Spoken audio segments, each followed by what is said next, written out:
Olá, bem-vindos a mais um vídeo do canal Ciência Política na Escola, e o tema de hoje é o comportamento eleitoral. O comportamento eleitoral é uma área da ciência política que vai trabalhar diretamente com questões relacionadas ao voto. Então, por que as pessoas votam e como as pessoas votam. E o voto é um tipo de participação política. Então as pessoas elas são motivadas a tomar essa ação política por alguns fatores. Temos dois que a gente destaca, que é o interesse e a insatisfação. Tá, mas vamos afinal para o que todo mundo quer saber. Como é que o eleitor vota? Então, dentro da área da ciência política, a gente tem três grandes teorias explicativas para o voto. A teoria sociológica, a teoria psicológica e a teoria da escolha racional.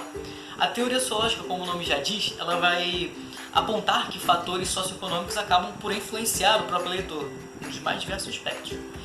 Para isso é importante a gente entender o conceito de clivagem. Clivagem, dentro da área que a gente está trabalhando, significa uma divisão interna na sociedade, gerada por fatores que a gente vai falar um pouco mais à frente.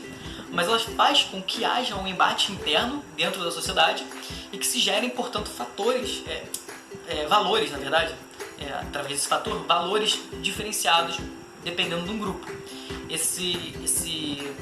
Essa carga valorativa diferenciada vai fazer com que hajam partidos políticos que contemplem esses determinados valores. As três principais clivagens que a gente vê hoje em dia é a clivagem de classe social, a clivagem de religião e a clivagem de origem. Ah, como assim? Vamos por partes. Vamos ver que evento histórico ocasionou essa clivagem. Então a gente tem como, por exemplo, a clivagem de classe, a Revolução Industrial. Você para e pensa, proletários, burgueses, certo? A de religião, a Reforma Protestante, protestantes e católicos. E a clivagem de origem, a questão da formação do Estado-nação.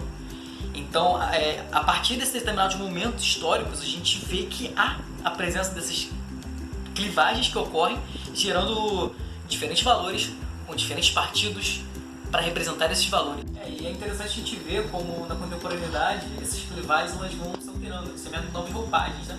Porque se a gente para analisar como é que era na época da Revolução Industrial, a gente via a clara separação entre proletários e burgueses. Então era o dono da fábrica, os trabalhadores da fábrica. E hoje em dia a gente está com a ideia de classe média, né? Que vem fazendo com que a ciência política tenha novos esforços para trabalhar sobre essa nova questão. Não é mais tão água no vinho quanto era antes. Existem cenários em que pode acontecer de duas clivagens acontecerem ao mesmo tempo. É o fenômeno que a gente chama de pressão cruzada, em que a gente tem duas clivagens distintas. A gente pode ter uma clivagem de classe e uma de religião, por exemplo, e aí o eleitor ele fica dividido, pensando em qual será o partido que ele acha que o representa mais. Então é possível, existe essa possibilidade de uma pessoa que está em um partido, ela trocar de partido, que é o que a gente chama de realinhamento, né? E o desalinhamento, que é quando ele volta para o partido inicial. Ele troca e depois ele volta para o partido inicial. A sociológica e a teoria psicológica, que é a próxima teoria que a gente vai estar tratando, ela vai tratar com a questão de que os valores políticos eles acabam por influenciar o voto. As motivações pelas quais a gente vai votar, elas vêm dessa questão de ser passada pela família, que é o ente principal da socialização primária. Então a gente tem aquelas famílias, antigamente isso era muito notório, que as pessoas elas votavam, a família inteira votava no mesmo candidato. Elas tinham aquela linha ideológica e votavam exclusivamente nos candidatos, a família inteira.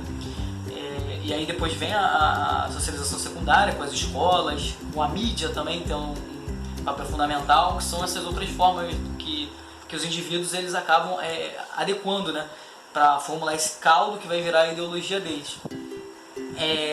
Então eles têm essa questão de que a própria ideologia, né, que vai ser formada vai ser a condicionante. E essa ideologia ela tem a direção e ela tem a intensidade. Basta a gente pensar, a direção é esquerda e direita, e a intensidade é próprio, como o nome já diz, a força com a qual. Então a gente viu, um resumo, né, que através desse processo de socialização são transmitidos alguns valores para os indivíduos, né, como a própria afinidade, a identificação partidária, a simpatia com determinado partido, como a gente já viu. Isso tudo faz com que possa ser possível a gente catalogar dentro de uma determinada ideologia um perfil de eleitorado, né? Então a gente tem os eleitores que se identificam com a esquerda, que eles têm certas características, assim como os eleitores de direita. Então quando a gente está analisando o voto, a gente percebe a ideologia do eleitor, tende-se a esperar que ele vote em um partido que seja condizente com a sua ideologia. Quando isso ocorre, a gente dá um nome de voto normal, como o nome já diz. Se isso não ocorre, a gente tem o que a gente chama de voto desviado, que pode ocorrer por diversos motivos. Uma crise econômica, um escândalo de corrupção, e por aí vai. Por fim, a teoria da escolha racional, ela vai se debruçar na tese de que os governos democráticos eles vão agir racionalmente para conseguir maximizar a sua base eleitoral. Então, para isso tem algumas condições, né? Tem que ter, por exemplo, uma oposição, então partidos de oposição deve existir, porque não tem como o eleitor decidir qual é o melhor partido se só tem um partido. Da mesma forma que o grau de incerteza, que deve se ter, e também do fato de que os eleitores eles devem ter racionalidade. Ou seja, aqui a gente pode entender como uma capacidade para analisar, de ter acesso à informação para que ele chegue a essa conclusão, né? Então, o foco é que o governo ele tem que alinhar os interesses, os partidos eles têm que alinhar os interesses que eles têm com os interesses que os eleitores têm, para chegar nesse terreno.